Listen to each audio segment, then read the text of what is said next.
Right, so for chapter 4, we talked about scaling, and we looked at something called the scale factor. The scale factor is the number by which you are going to make a shape bigger or enlarge it, or make a shape smaller by reducing it. And you are going to reduce it by this amount, by this factor for each dimension of the shape, so that it balances out and it's the same looking shape, and its sides have just either been enlarged or reduced. So for example, with our rectangle here, we've got a 10 centimeter by 5 centimeter rectangle. Now if we were to enlarge it by a scale factor of 5, what that would mean is that we would multiply each side by 5. So this side is going to be 5 times bigger, and this side is going to be 5 times bigger. So our new shape would be 50 centimeters by 25 centimeters. It's just still the same shape, it's just been enlarged or made bigger by the same amount to both sections. Now if we had this exact same rectangle, but we wanted to reduce or do a reduction, that means that our scale factor is going to be less than 1. So if I do a reduction by the scale factor of 1/5, all right, what that means is I'm multiplying each dimension by 1/5. So I'm going to go 10 times 1/5 and 5 times 1/5 to get my new dimensions. We found, though, that when we multiply a whole number by a fraction, the denominator is going to be 1, then we just multiply the top, multiply the bottom. We get 10 over 5, and then when we simplify that, we can divide the top and the bottom by 5. We get 2 over 1, or just 2. And so what you notice is what you could have done is just gone 10 divided by 5, then would have given you your answer. So 5 divided by 5 would just give us 1. So my dimensions are going to be 2 centimeters by 1 centimeter. There we go. All right, and that's how you do an enlargement or reduction. So your scale factor is pretty much just telling you either you're multiplying by 5 here or you're dividing by 5 here if you're trying to make it a reduction. If we give you that same rectangle and I give you the sides 3 centimeters by 2 centimeters, and I give you a new rectangle, let's make it a little bit better since it's got to look very similar to this, just a bit bigger. There we go. And I say that the new side is 18 centimeters by 12 centimeters. And I ask you, what is the scale factor? Well, you would have to figure out, how did I get from 3 to 18? How did I get here? Well, to get from 3 to 18, you have to multiply it by 6. And you should be doing the same thing to get from 2 to 12, multiply it by 6. So our scale factor, because we're getting bigger or we're multiplying by 6, is going to be 6 as our scale factor. If our rectangle is getting reduced, let's say it's 10 centimeters by 20 centimeters, and it gets smaller to 2 centimeters and 1 centimeter, you would have to figure out, how did I get from 10 to 1?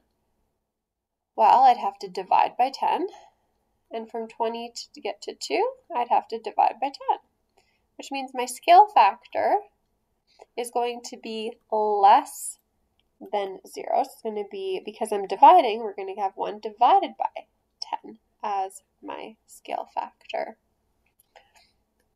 Now finally, what if we have a word problem and we're given this? Flying distance from Dawson City to Whitehorse is 5.4 kilometers.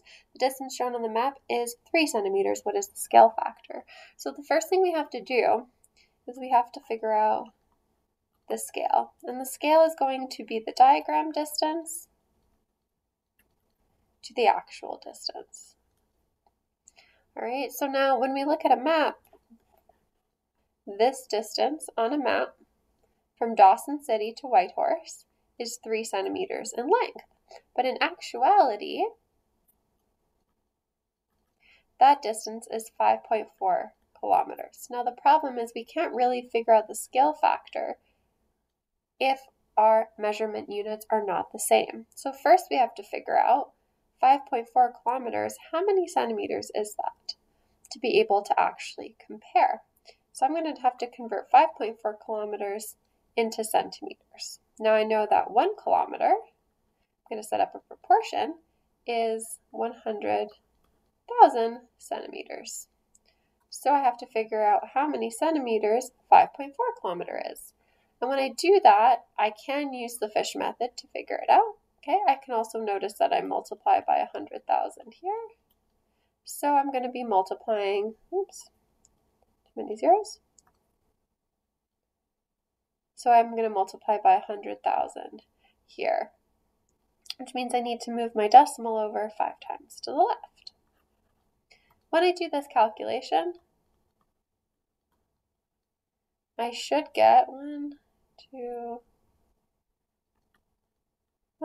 2, 3, 4, 5, a new decimal, and zeros in all of these spots. There we go. So 540,000 centimeters. So now this is actually a scale of 3 centimeters for every 540,000 centimeters. Now if we wanted to find the actual scale, we would put 1 centimeter, and we want to know how many centimeters that would be. Now again, we're going to set up a proportion. So we're going to have 3 centimeters is 540,000 centimeters. So then 1 centimeter is going to be how many centimeters on the actual diagram? And again, we are going to do the fish method. So we always start in the number that's not the question mark. We go across and we multiply, and then we divide by the last number, and that's going to give us our answer. And so when I type that in,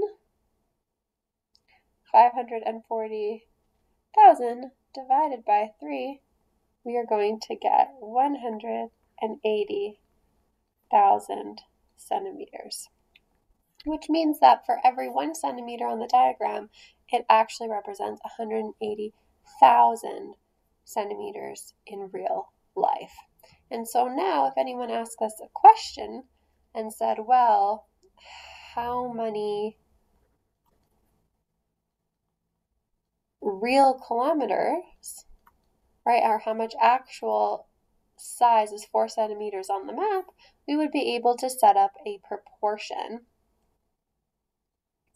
So it would be 4 centimeters on the diagram has to be the same as 1 centimeter on the diagram. But 1 centimeter on the diagram is equivalent to 180,000 centimeters actually. And so we're trying to figure out how much 4 centimeters is actually. So we always start at the number that is not the question mark. We go diagonally, we multiply, and we divide by a final answer. And that would give us our number. And so in this case, it's 4 times 180,000, which is equal to 720,000 centimeters in real life. So now going back to our question of our scale factor, we are multiplying with the scale of 180,000.